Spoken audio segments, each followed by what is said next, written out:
അസ്സലാമലൈക്കും. ഇന്നിവിടെ നമ്മൾ ബോട്ടിയാണ് ഉണ്ടാക്കുന്നത്. 1 കിലോ ബോട്ടിയാണ്.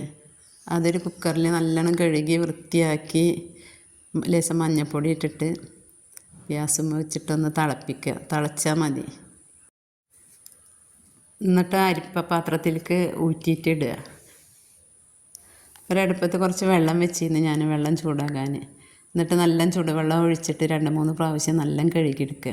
പച്ചവെള്ളം പാർന്നിട്ടുണ്ടെങ്കിൽ അത് ബലം വരും. എന്നിട്ട് അതിന് ശേഷം മല്ലിപ്പൊടി, മുളകും പൊടി,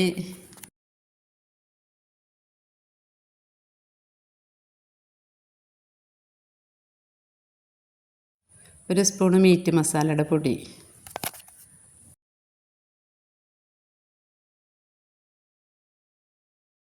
മഞ്ഞൾപ്പൊടി, ആവശ്യത്തിനുള്ള വെള്ളം, പച്ചമുളകും വെള്ളുള്ളിയും ഇഞ്ചിയും പാടെ ചതച്ചത്, ആവശ്യത്തിന് ഉപ്പിട്ടിട്ട് കുക്കർ അടച്ച് വെക്കുക. ഒരു 5-6 വിസിൽ വരുന്നത് വരെ വെക്കണം. 6 വിസിൽ വന്നപ്പോൾ വെന്തിട്ടുണ്ടായിരുന്നില്ല. പിന്നെ 2 വിസിലും കൂടി വന്നിട്ട് ഇപ്പോൾ നല്ല വെന്തിക്കണം.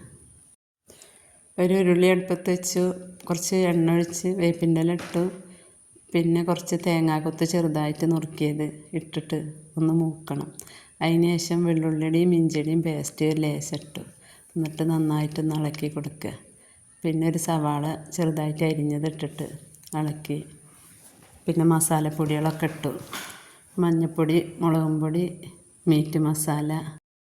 ഉള്ളി വാടിയതിന് ശേഷം നമ്മൾ വേവിച്ച് വെച്ച ബോട്ടി അതിലിട്ടിട്ട് നന്നായിട്ട് ഇളക്കി കൊടുക്കുക. ഒന്ന് റോസ്റ്റ് പരുവാകുന്നത് വരെ ഒന്ന് ഇളക്കി കൊടുക്കുക. പെരുംജീരകവും കുരുമുളകും പാടെ പൊടിച്ചത് 2 സ്പൂണ് ഇട്ടെടുത്തു. നന്നായിട്ടൊന്ന് ഇളക്കി കൊടുക്കുക. നമ്മൾ ബോട്ടി റെഡി ആയിട്ടുണ്ട്. ഈ ചാനൽ ആദ്യമായിട്ട് കാണുന്നവരുണ്ടെങ്കിൽ ഒന്ന് സബ്സ്ക്രൈബ് ചെയ്യുക, ലൈക്ക് ചെയ്യുക, ഷെയർ ചെയ്യുക, കമൻറ്റൊക്കെ ചെയ്യുക. ബോട്ടി കിട്ടുമ്പോൾ അതേപോലെ ഒന്ന് ട്രൈ ചെയ്ത് കൊടുക്കുക.